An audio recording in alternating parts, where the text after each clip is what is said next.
안녕하세요. 유쌤입니다. 여러분 오늘은요. 유쌤의 북카페 시간이에요. 여러분들에게 오늘도 제가 좋아하는 책 한 권 추천해서 여러분들한테 소개해 드릴 건데요.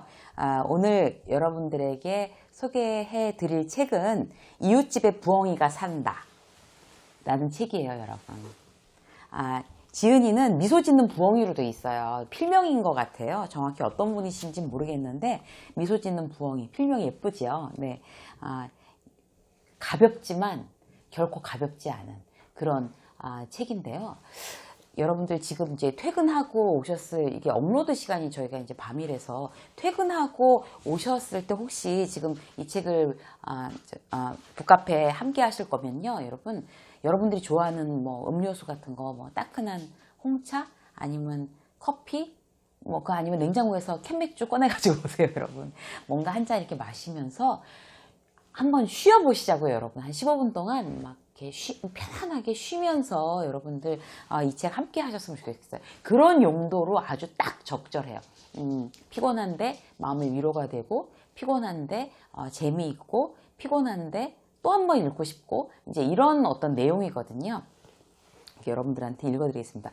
이걸 제가 북카페 시간에 좀 편안하게 한번 가보자, 컨셉을 그렇게 잡자라고 한 이유가 뭔가 하면, 저희 이제 유튜브 이제 많은 분들이 이제 사랑해 주셔서 이제 저희 카페로 이제 들어오세요, 유튜브에서. 근데 어떤 한 신규 회원분께서 가입 인사에 뭐라고 쓰셨냐면, 성공합시다.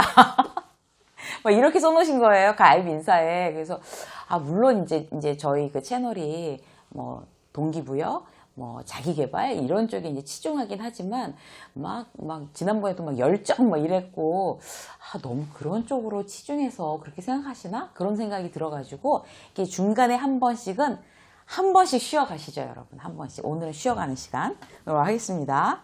자, 쉬세요. 마음을 일단 탁 놓으시고 들으시면 되겠습니다. 자, 첫 번째 챕터부터 읽을게요. 제가 이제 몇 가지 하나, 둘, 셋, 넷, 다섯, 여섯, 7개 골랐어요, 여러분. 짧은 내용이니까요. 첫 번째 거는요. 작심삼일의 힘. 작심삼일 했다고 부끄러워하지 마세요. 작심삼일 될까봐 시도조차 하지 않는 것보다는 훨씬 나으니까요. 작심삼일도 10번 하면 30일이고 100번 하면 300일이에요. 계속 하다 보면 어느 순간 달라져 있는 여러분을 발견하게 될 거예요. 위로되시죠? 이제 이런 스타일이에요. 여기에 있는 글들은 보면 위로돼요. 그리고 기분이 좋아져요. 괜히. 이 책이 늘 이렇게 막 진지하거나 막 힘을 꽉 주거나 막 이런 책도 물론 굉장히 필요한데요. 어쩌다가 이렇게 힘을 이렇게 쫙 뺀 그런 책들 보면 참 좋죠. 작심삼일도 10번 하면 여러분 30일이고 100번 하면 300일이랍니다. 여러분 지금 뭔가 시도하시려다가 하루 이틀 만에 막 또 탁 포기하신 일 있으세요? 다시 시작하세요, 여러분. 다시 시작하시면 돼요. 편안하게 다시 시작하시면 돼요. 가볍게 다시 시작하시자고요. 저도 사실 그런 거 되게 많거든요. 자, 이번엔 소소한 행복 리스트.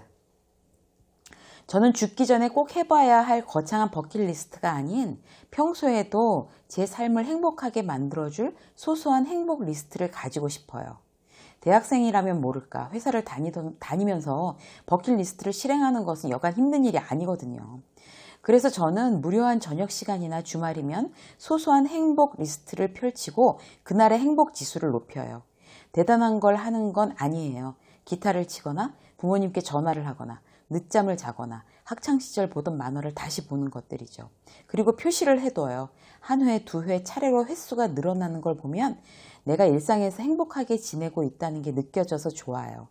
대단한 계획은 실천하지 못하는 경우가 많지만 이건 그런 종류의 것이 아니라 더 특별해요. 여러분, 또 우리의 숙제가 또 생겼어요. 소소한 행복 리스트 만드시자고요. 소소한 행복 리스트. 이분 말이 맞는 게 뭔가 하면 버킷리스트 막 만들어서 그걸 뭐 여행 가고 뭐 하고 막 이러는 거 되게 사실 거창하고 만들어만 놓고 실행도 잘 안 되고 그렇잖아요. 근데 이 작가처럼 소소한 행복 리스트 만들면요, 여러분 이렇게 하나씩 지워가면서 아니면 지워가지 않고 이거 몇 번 했다 이런 거 이런 거 막 이렇게 정자체로 막 해가면서 그러면 행복함이 느껴진다는 거. 굉장히 공감되는 내용이에요, 여러분. 행복 리스트 만드세요. 저도 만들게요. 다음 거 볼까요? 라면 맛있게 끓이는 법 제목입니다. 세상에서 라면을 가장 맛있게 끓이는 방법이 뭔지 아세요? 라면 봉지 뒤에 있는 조리법대로 끓이는 거예요. 수많은 전문가들이 연구 끝에 만든 것이 바로 봉지 뒤 조리법이니까요.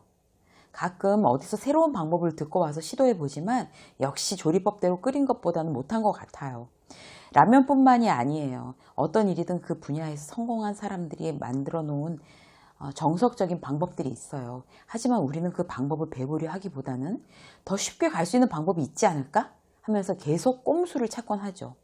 세상에 꼼수로 이루어지는 일은 없어요. 돌아가는 것처럼 보여도 정석대로 가는 게 결국에는 가장 쉽고 빠른 길이랍니다. 또 찔리네요. 네. 저는 항상 좀 그런 거, 지름길 이런 거 많이 찾는 편인 것 같아요. 정석대로 가기보다는 어떻게 하면 좀 효율적으로 빠른 시간 안에 빠른 방법으로 빠른 실적을 내지 않을까. 이게 이제 회사 때부터 이게 아예 몸에 배 있는 것 같아요. 그런데 이걸 보면 사실 이제 정석대로 가는 게 사실 지름길이라는 얘기가 진리죠, 여러분. 여러분들은 어떻게 하세요?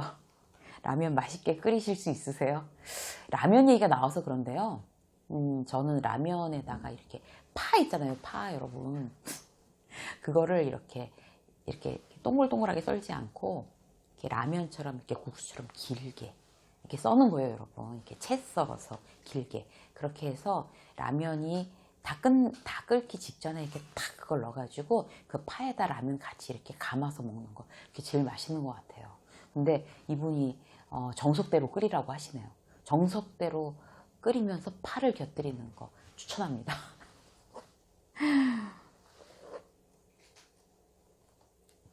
자, 다음 거 읽을게요, 여러분.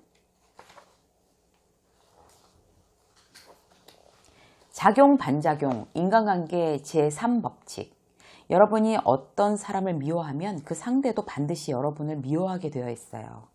여러분이 싫어하는 걸 모를 수는 있지만 그 사람도 여러분을 미워하고 있을 것이 분명해요. 생각해 보세요. 상대방을 보는 눈빛, 무의식적으로 나오는 말투의 행동이 곱지 않을 텐데 어떻게 여러분을 좋아할 수 있겠어요. 티를 안 내려고 해도 다 느껴지기 마련이에요. 작용, 반작용이거든요. 그래서 저는 마음에 안 드는 사람이 생기면 회복 불가능할 정도로 미워지기 전에 꼭 밥을 먹든 술을 마시든 해서 풀려고 노력해요. 제가 미워하는 마음이 생겼다는 건 그 사람도 지금 저를 미워하고 있다는 건데 원수가 되기 전에 빨리 풀어야 하지 않겠어요? 그렇죠. 근데 이제 이분 말이 정말 맞는데 사실 이렇게 막 싫어지기 시작한 사람이랑 빨리 밥이라도 먹어서 풀자 이렇게 생각하기 사실 쉽지 않거든요. 저도 참 별로 그렇게 못하는 편인 것 같아요. 그냥 싫으면 싫은 것 같아요. 그런데 이제 이 작가님 이렇게 이 대목을 이렇게 읽으면서 아주 싫어지면 어쩔 수 없지만 싫어지기 전에 좀 참 저 사람 참 별로다. 그런데 계속 봐야 된다. 이런 사람하고는 밥이나 술을 먹어서 미리 더 미워지기 전에 그 사람도 나를 저 사람 참 별로다. 이렇게 생각하고 있을 게 뻔하니까 어떻게 빨리빨리 이렇게 한번 이렇게 상황을 더 악화되기 전에 이렇게 돌려보는 거 한번 시도해 볼 만한 일인 것 같아요. 여러분들도 회사에서 만약에 그런 분이 있다면 한번 시도해 보시자고요. 자, 김밥과 인간관계 제목입니다. 김밥에 들어있는 여러 재료들이 아무리 좋아도 단무지 하나가 썩어 있다면 그 김밥은 도저히 먹을 수 없는 음식이 되고 말아요. 인간관계도 마찬가지예요. 아무리 장점이 많아도 하나의 단점이 너무 치명적이라면 도저히 함께할 수 없는 사람이 되고 말지요. 그래서 인간관계에 있어서는 장점을 살리기보다는 치명적인 단점을 없애는 게 더 중요해요. 이 얘기도 참 심각하게 받아들여야 되는 문제인 것 같아요. 치명적인 단점. 그러면 도저히 더 이상 그와는 이렇게 그 관계를 유지할 수 없으니까 그런 치명적인 단점을 없애는 거. 맛이 없는 김밥이 낫지 정말 단무지 썩어서 그 김밥 아예 버려야 되잖아요. 그래서 치명적인 단점을 없애는 거, 여기에 대해서 오늘 다시 곰곰이 한번 생각해 보는 계기가 되었으면 좋겠습니다. 좋죠. 짧으면서 저는 지금 다시 읽어도 좋네요. 진정한 친구. 전 사실 지금 읽어드린 것 중에 이게 제일 공감이 되는 것 같아요, 여러분. 읽을게요. 사람들은 흔히 힘들 때 도와주는 친구, 함께 있어주는 친구가 진정한 친구라고 생각해요. 맞아요. 그런 친구는 분명 좋은 친구임에 틀림없어요. 하지만 제 생각에 진정한 친구는 좋은 소식이 있을 때 내일처럼 기뻐해주는 친구예요. 기쁜 일을 배아파하지 않는다는 건 정말 어려운 일이거든요. 아무리 친해도 말이에요. 혹시 주변에 이런 친구가 있다면 평생 함께 해도 좋아요. 슬픈 일을 정말 진심으로 마음 아파하고 같이 슬퍼해 주는 거, 그건 별로 어렵지 않대요, 여러분. 그런데 좋은 일을 내일처럼 정말 진심으로 기뻐해 주는 거, 사실 곰곰이 여러분 생각해 보세요. 그런 친구 쉽지 않아요. 그러니까 친구가 아주 잘 되면 물론 기쁘긴 한데 마음 한쪽이 좀 허전한 거, 배가 아프진 않더라도 좀 약간 좀 허전한 그런 느낌 들 때 있잖아요, 여러분. 나도 어떻게 좀 해봐야 되는데, 잘해야 되는데, 막 이런 생각 들 때 있잖아요. 조바심 나고. 그거 사실 인간이면 다 그렇거든요. 그래서 정말 내일처럼 너무너무너무 기뻐해주는 그런 친구가 있다면 그 친구를 평생 소중하게 여러분 이렇게 관리하시고 케어하시고 사랑하세요. 네, 정말 좋은 친구래요. 진정한 친구.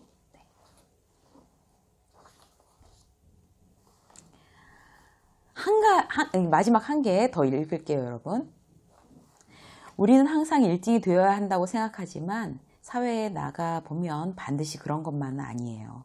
1등이 된다는 건 그만큼 남들로부터 질투와 시기를 많이 받게 된다는 의미이기도 하거든요. 반면 2, 3등은 큰 주목을 받지 않고 조용히 실리를 챙길 수 있어서 좋아요. 때로는 2, 3등이 1등보다 더 좋을 수도 있어요. 제가 회사에 처음 입사했을 때 동기가 꽤 많았어요. 그 중에 누가 봐도 특출한 녀석이 하나 있었죠. 우리는 당연히 그 친구가 나중에 임원도 되고 가장 높은 자리까지 올라갈 것이라고 예상했어요. 하지만 결과는 그렇지 않았어요. 그 친구는 신입 때부터 워낙 주목을 받아서 여기저기서 질투와 시기를 하는 사람들이 많았거든요. 그러다 보니 작은 실수를 해도 소문이 크게 나고 본인도 부담을 많이 느껴서 실력 발휘를 제대로 못하더라고요. 결국 가장 높은 자리까지 올라가고 성공적인 회사 생활을 한 건 2, 3등 하던 친구들이었어요. 1등이 화살을 다 맞았기 때문에 사내평도 잘 관리할 수 있었고 별다른 어려움 없이 승진할 수 있었죠. 1등이 되지 못했다고 해서 조급해하거나 실망할 필요가 전혀 없어요. 사회에서는 1등만 성공하는 것도 1등이 반드시 성공하는 것도 아니거든요. 1등이 항상 좋은 것만은 아니에요. 라는 제목이었습니다. 여러분 1등 하고 싶으세요? 1등이 꼭 좋은 것만은 아니라고 합니다. 지금 만약에 여러분들께서 너무 베스트가 되고 싶은데 그렇지 않아서 좀 실망이 되더라도 이 내용으로 잠깐 위로받고 한숨 고르고 다시 최선을 다하는 그런 생활이 되셨으면 좋겠어요. 여러분 차 한 잔 마시는 느낌으로 오늘의 북카페는 진행했습니다. 여러분 우리가 정말 정말 잘하고 싶고 성공하고 싶고 그리고 인정받고 싶고 그런 마음이 있죠. 그래서 유세미 직장 수업을 구독하시는 분들은 그렇게 이게 자기 개발, 동기부여 이런 쪽에 가장 많이 초점을 맞추시는 것 같아요. 그러나 한 번쯤 아까 처음에 말씀드린 것처럼 한 번쯤 이렇게 쉬어가고 좀 다독다독 위로받고 그리고 편안하게 모여서 잠깐 쉬자 어떤 이런 느낌의 그런 영상을 가끔씩 성의 있게 준비하도록 하겠습니다. 오늘 편안한 밤 보내세요, 여러분. 유세미 직장 수업 TV 오늘 여기까지 하겠습니다. 감사합니다.